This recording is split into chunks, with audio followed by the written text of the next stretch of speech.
द्वितीय पाठ। पाठ का नाम है बुद्धि बलवती सदा, अर्थात बुद्धि हमेशा बलवान होता है। अब इस पाठ को हम लोग पढ़ते हैं। प्रस्तुतः पाठ सुख सप्तति इति कथा संग्रहात् संपादनं कृत्वा संग्रहितो अस्ति। अर्थात प्रस्तुत पाठ जो है वह सुख सप्तति कथा संग्रह से लिया गया है। अत्र पाठांशे स्वलघुपुत्राभ्यां सह कानन मार्गे पितुगृहं प्रति गच्छन्त्याः बुद्धिमतीति नाम्न्याः महिलायाः मतिकौशलं प्रदर्शितं वर्तते। अर्थात इस पाठ में अपने दो लघु पुत्रों के साथ कानन मार्गेन अर्थात जंगल के रास्ते से पितृगृहम प्रति गच्छन्तयः अपने पिता के घर जा रही बुद्धिमती इस नाम की एक महिला का मति कौशल प्रदर्शित यहाँ आपको दिखेगा। इस पाठ में सा पूर्वतः समागतं सिंहमपि भीतिमुपाद्य तत् निवारयति। वह अपने समीप आए शेर को अपने बुद्धि से कैसे उसका निवारण करती है, वह इस कथा में हम लोग पढ़ेंगे। इयं कथा नीति निपुणयोः सुख सारिकयोः संवाद माध्यमेन सदृतेः विकासार्थं प्रेरयति। यह पाठ जो है, यह पाठ वास्तविकता में नीति निपुण है।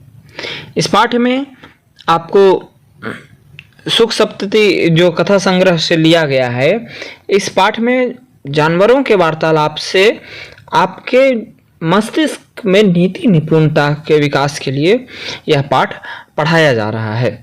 तो आइए पढ़ते हैं अब इस पाठ को। पाठ है अस्ति देवलाख्यो ग्राम। एक देवलाख्यो नाम का गांव है। तत्र राजसिंह नाम राजपुत्र वसति स्म। वहाँ राजसिंह नाम का राजपुत्र रहता था। किस नाम का? राजसिंह नाम का राजपुत्र। एकदा केनापि आवश्यक कार्येन तस्य भार्या बुद्धिमती पुत्रद्वयपेतां पितुगृहं प्रति चलिता। एक बार किसी आवश्यक कार्य से उसकी पत्नी अर्थात राजसिंह की पत्नी बुद्धिमती अपने दो पुत्रों के साथ अपने पिता के घर को जाती है। मार्गे गहन कानने सा एकम व्याघ्रम ददर्श। मार्ग में घने जंगल में उसने एक बाघ देखा। सा व्याघ्रम आगच्छन्तं दृष्ट्वा धृष्टयात् पुत्रो चपेटया प्रहर्त्य जगाद कथम एकसौ व्याघ्र भक्षणाय कलहम कुरुथ। अर्थात उसने अपने पुत्रों को अपने बाघ को अपने समीप आते देख करके अपने पुत्रों को धृष्टता से चपेटा मारा, अर्थात उन पर प्रहार किया, उन्हें मारा। और क्या कहा? वो स्त्री बोलती है बुद्धिमती कि एक बाघ के भक्षण के लिए क्यों कलह कर रहे हो, अर्थात एक बाघ को खाने के लिए क्यों लड़ाई कर रहे हो। अयमेकास्त्वदुभज्य भुज्यताम पश्चाद अन्योद्वितीय कश्चित लक्ष्य है। कहने का अर्थ है कि फिर बुद्धिमती कहती है कि अभी एक को ही दोनों बांट लो, फिर अन्य को बाद में लक्षित किया जाएगा, अन्य को बाद में प्राप्त किया जाएगा। अर्थात वह बाघ को चकमा देने के लिए बुद्धिमती अपने दोनों पुत्रों को अपने बुद्धि बल का प्रयोग करके मारती है और उनसे कहती है कि बाघ को खाने के लिए कलह मत करो, लड़ाई मत करो, अभी एक बाघ से काम चला लो, आगे दूसरा बाघ दिया जाएगा। अब ऐसा जब बाघ सुना तो क्या होता है, इति श्रुत्वा व्याघ्रमारी कश्चिदीयमिति मत्वा व्याघ्रो व्याकुलोचितो नष्ट। अर्थात यह सुन करके बाघ जो है यह सोचता है कि यह जो है हमने जैसा शास्त्रों में सुना था कि यह व्याघ्र मारने वाली है, ऐसा यह है। और ऐसा सुन करके बाघ के मन में क्या हो गया, भय हो गया। अब आगे देखिए, निज बुद्ध्या विमुक्ता सा भयाद व्याघ्रस्य भामनी अन्योपि बुद्धिलोके मुच्यते महतो भयात। अर्थात निज बुद्धि से भामनी ने अर्थात उस स्त्री ने बाघ के भय से मुक्त हुई। अपने बुद्धि का प्रयोग करके वो स्त्री जो थी वो बाघ के भय से मुक्त होती है। उसी प्रकार अन्योपि बुद्धिमालोके मुच्यते महतो भयात। उसी प्रकार अन्य लोग भी इस संसार में अपने बुद्धि का प्रयोग करके ही भय से मुक्त होते हैं। आगे, भयाकुल व्याघ्रम दृष्ट्वा कश्चित् द्रुत श्रृगालः हसन् भवान् कुतः भयात् पलायितः। अर्थात भय से व्याकुल बाघ को भागता हुआ देख करके एक श्रृगाल था, सियार था, वह हंसता है और बोलता है, आप कहाँ भाग रहे हैं, आप कहाँ डर के भाग रहे हैं। अब बाघ बोलता है, व्याघ्र गच्छ गच्छ जम्बुकः त्वमपि कश्चिद् गूढ़ प्रदेशम यतो व्याघ्रमारीति या शास्त्रे श्रूयते हंतो मारबद्धः परम गृहीत कर जीवितो नष्ट शीघ्रम तद्ग्रतः। बाघ कहता है कि भागो भागो, चलो चलो जम्बुक सियार को, कि तुम भी कहीं गूढ़ प्रदेश में कहीं छिप जाओ, कहीं ऐसे प्रदेश में चलो जहां वह ना आए। क्यों? क्योंकि जैसा शास्त्रों में सुना जाता है कि कोई बाघ मारने वाली है, महिला है, ये तो व्याघ्र मारे इतिया शास्त्रे श्रूयते ताम हम हंतु मारबद्ध, वैसा हमने सामने से देखा है। परम गृहीत कर जीवितो नष्टम शीघ्रम तद्ग्रतः, हमने ऐसा देखा जैसा हमने शास्त्रों में सुना है।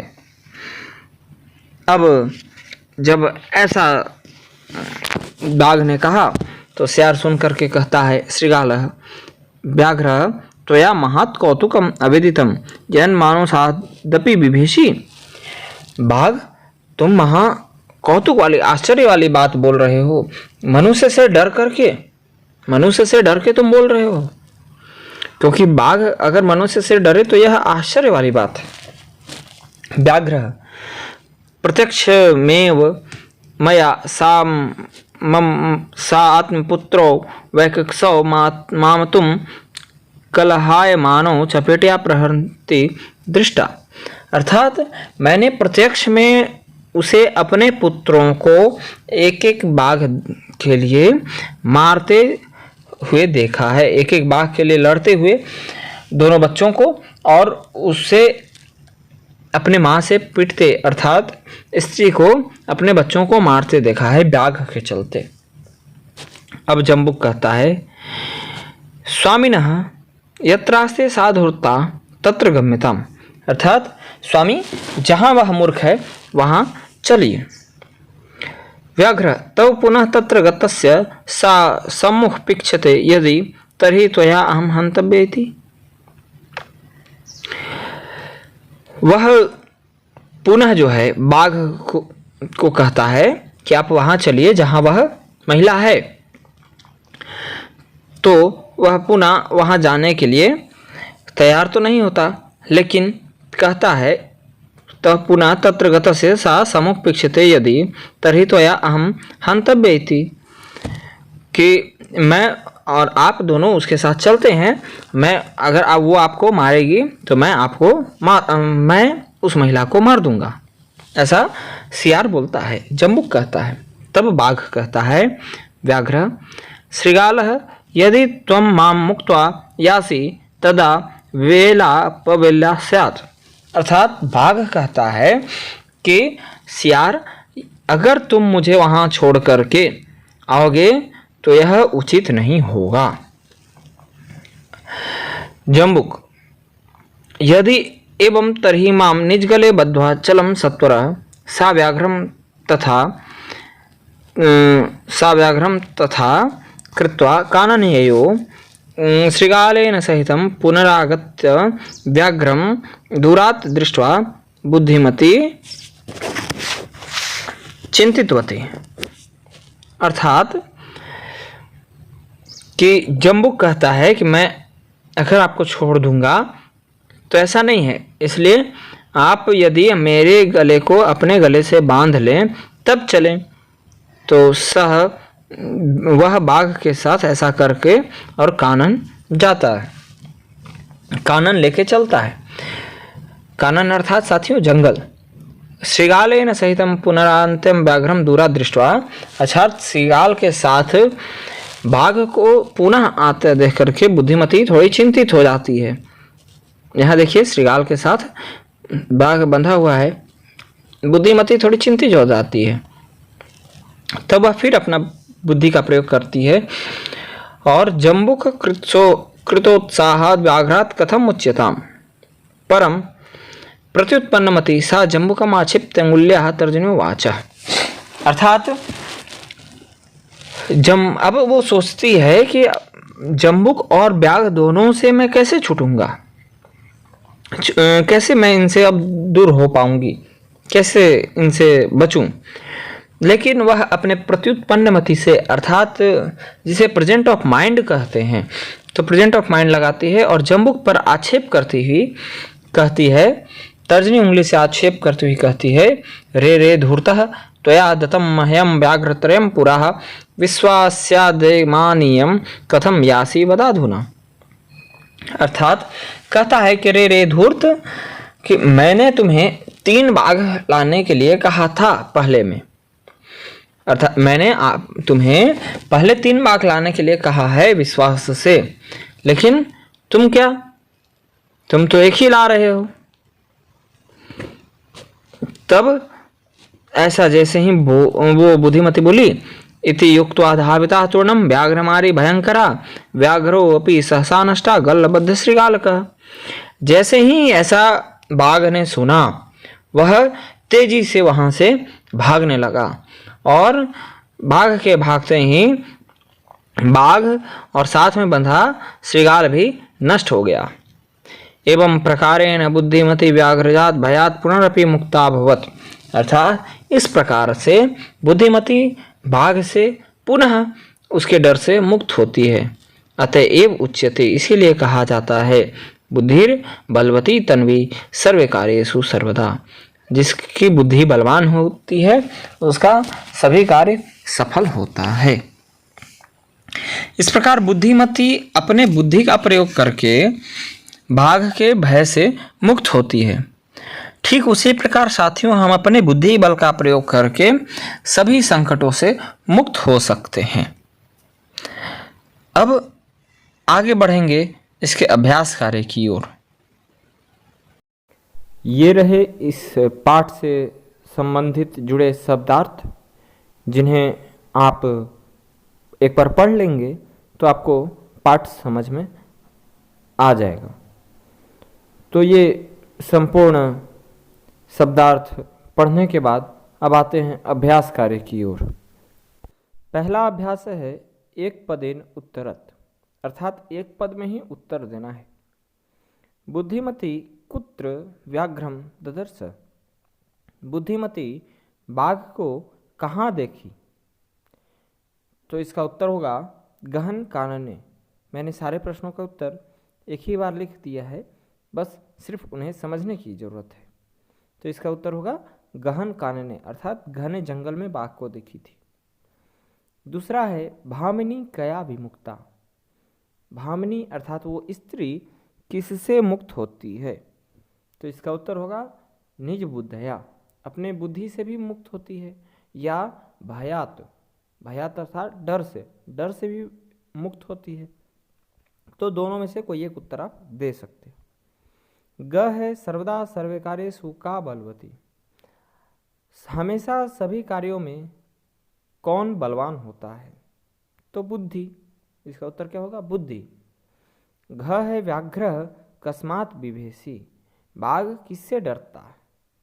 तो बाघ मनुष्य से डरता है, तो उत्तर हो जाएगा मनुषात। अगला प्रश्न है प्रत्युत्पन्नमति बुद्धिमति किम आक्षिपन्ति उवाच, अर्थात अपने निज बुद्धि का प्रयोग कर बुद्धिमति क्या आक्षेप करके बोलती है? तो क्या आक्षेप करती है? तर्जनी अंगुल्या। मैंने यहाँ गलती से जम्बुकम लिख दिया है, इसके जगह पर तर्जनी अंगुल्या हो जाएगा साथियों। तो एक पदेन उत्तरत इस प्रकार समाप्त हो गया। अब आगे बढ़ते हैं। दूसरा है अधोलिखितानां प्रश्नानां उत्तराणि संस्कृत भाषाया लिखत। नीचे दिए गए प्रश्नों के उत्तर संस्कृत भाषा में लिखना है। क है बुद्धिमती केन उपेता पितुगृहं प्रति चलिता, बुद्धिमती किसे साथ लेकर अपने पिता के घर को जा रही थी? तो इसका उत्तर है बुद्धिमती पुत्र द्वेपेताम पितुगृहं प्रति चलिता, अर्थात बुद्धिमती अपने दोनों पुत्रों को साथ लेकर पिता के घर को जा रही थी। ख है व्याघ्र किम विचार्य पलायित, बाघ क्या सोचकर भाग गया? तो इसका उत्तर होगा इयम काचित व्याघ्रमारी इति विचार्य व्याघ्रम पलायित, अर्थात शायद यह बाघ मारने वाली है, ऐसा सोचकर वह बाघ भाग गया। ग है लोके महतो भयात कह मुच्यते, अर्थात संसार में बड़े भय से कौन छूटता है, अर्थात बड़ी विपत्ति से कौन मुक्त होता है? तो इसका उत्तर होगा लोके महतो भयात बुद्धिमान मुच्यते, संसार में विपत्तियों से बुद्धिमान मुक्त होते हैं, छूटते हैं। घ है जम्बुकः किम वदन व्याघ्रस्य उपहासम करोति, जम्बुक अर्थात सियार जो है क्या बोलकर बाघ का उपहास करता है? तो इसका उत्तर होगा भवान कुतः भयात पलायितः, अर्थात आप कहाँ से डरकर भाग रहे हैं?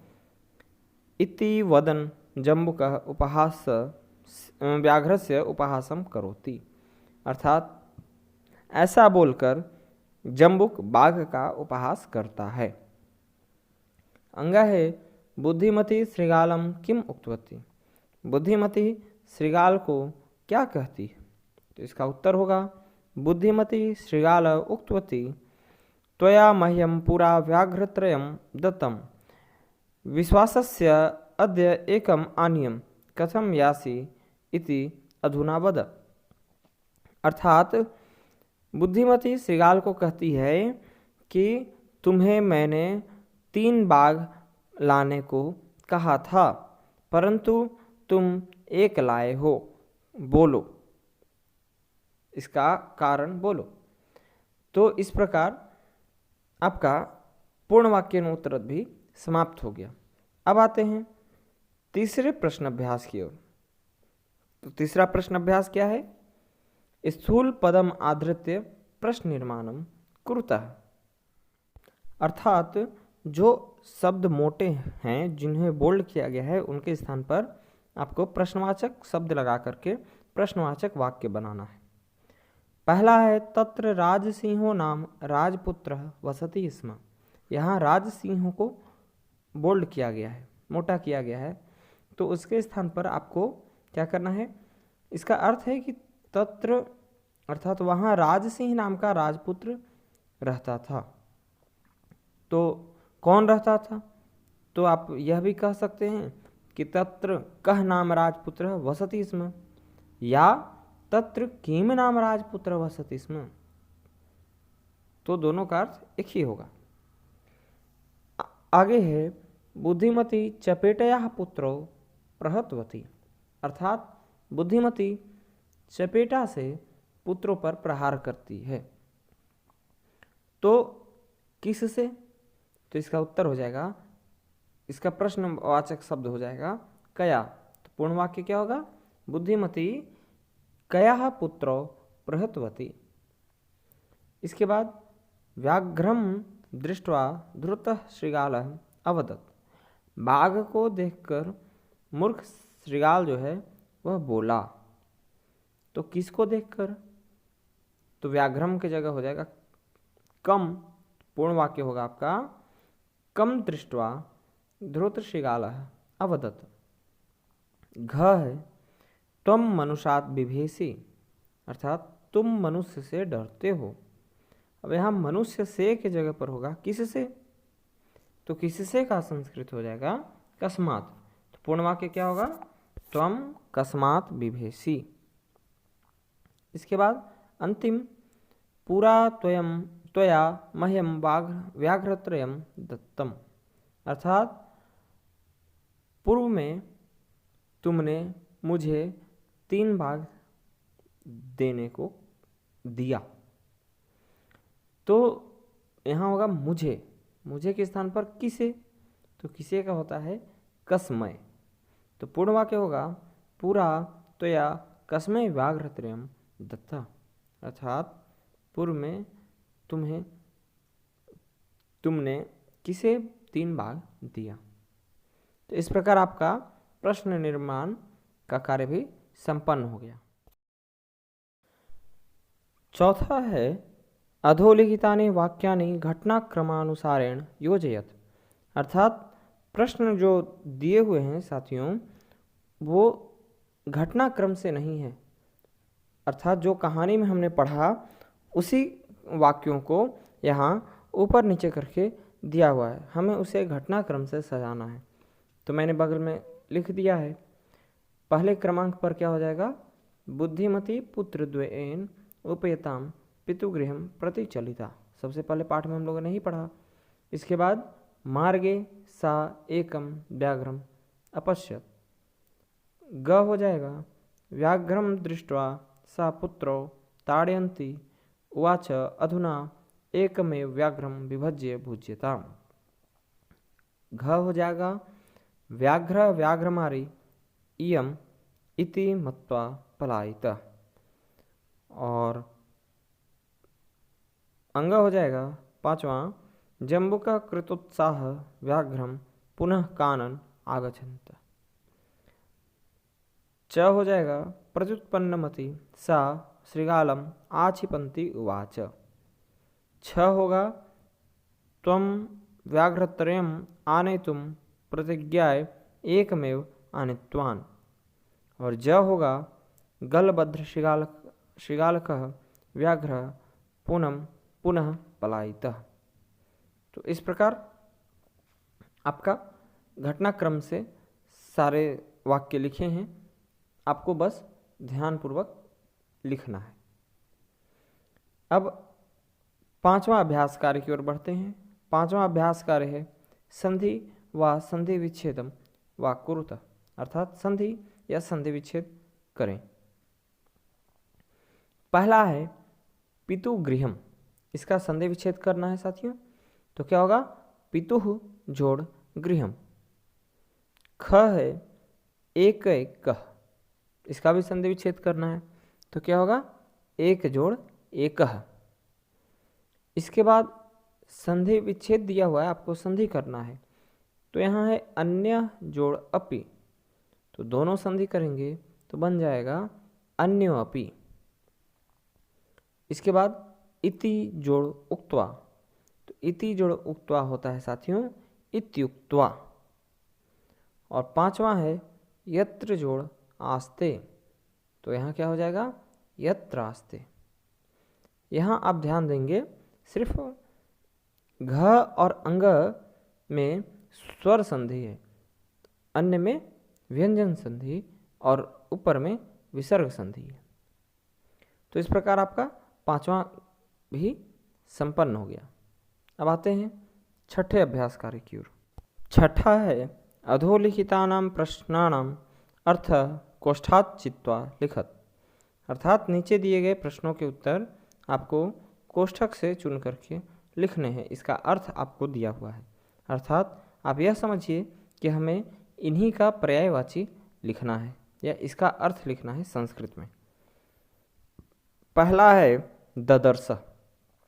ददर्श का अर्थ होता है साथियों देखा, तो देखा का संस्कृत भी होता है दृष्टवान। दर्शितवान गलत होता है, गलत हो जाएगा, दृष्टवान हो जाएगा। जो सही है मैंने यहाँ टिक कर दिया है, आप देख लेंगे। दूसरा है जगाद। जगाद का अर्थ है बोला, तो जगाद का संस्कृत होगा अकथ्यत। ग है ययो। ययो का अर्थ है गया, तो गया का संस्कृत होता है गतवान। घ है अतुम। अतुम का अर्थ है खाया, खाने के लिए, तो खाने के लिए का संस्कृत होता है खादितुम। अंग है मुच्यते। मुच्यते अर्थात मुक्त हुई, छूटी, तो उसका हो जाएगा मुक्तो भवति, मुक्त होती है। और च है इक्षते। इक्षते अर्थात साथियों यहाँ ध्यान देंगे, इक्षु अर्थात होता है आँख, उसी से इक्षते बना है, अर्थात होता है देखना, देखता है, तो इसका हो जाएगा पश्यति। इक्षति यहाँ नहीं करेंगे, अक्सर कन्फ्यूजन होता है जिसके चलते गलती होती है, तो आप यहाँ पश्यति करेंगे। तो आपका छठा भी संपन्न हो गया। अब आगे सातवां की ओर बढ़ते हैं। सातवां है, दो विभाग में बांटा गया है। पहला है अ और फिर आ।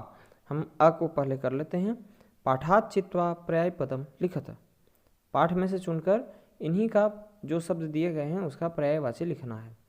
तो वनम का होगा काननम, दोनों का अर्थ होता है जंगल, वन का अर्थ भी जंगल और कानन का अर्थ भी जंगल। इसके बाद श्रृगालः। श्रृगाल का अर्थ पर्यायवाची होता है जम्बुकः, इसको हिंदी में सियार कहते हैं। ग है शीघ्रम। शीघ्रम का पर्यायवाची पाठ में दिया है सत्वरम। सत्वरम मतलब ही जल्दी, शीघ्रम। घ है पत्नी। पत्नी का पर्यायवाची है भार्या। भार्या और पत्नी एक ही अर्थ होते हैं। और अंग है गच्छसि, अर्थात जाते हो, इसका पर्यायवाची क्या होगा यासी, दोनों का अर्थ जाते हो। अब 7 का आ है पाठात् चित्वा विपरीतार्थक पदम लिखत। पाठ से चुनकर विपरीतार्थक पद को लिखना है। प्रथमा, पहला है प्रथमा, प्रथम का क्या हो जाएगा द्वितीय। ख है उक्त्वा। उक्त्वा अर्थात बोला, तो इसका विपरीत क्या हो जाएगा सुना, तो सुना का होता है श्रुत्वा, सुनकर। ग है अधुना। अधुना अर्थात इस समय, तो इसका क्या हो जाएगा पश्चात, पहले। फिर है अवेला, अर्थात समय नहीं, तो इसका विपरीत हो जाएगा वेला, अर्थात समय। अंग है बुद्धिहीन, अर्थात मूर्ख जिसको कह सकते हैं, बुद्धिहीन है, तो इसका क्या हो जाएगा बुद्धिमती, जो बुद्धिमान है।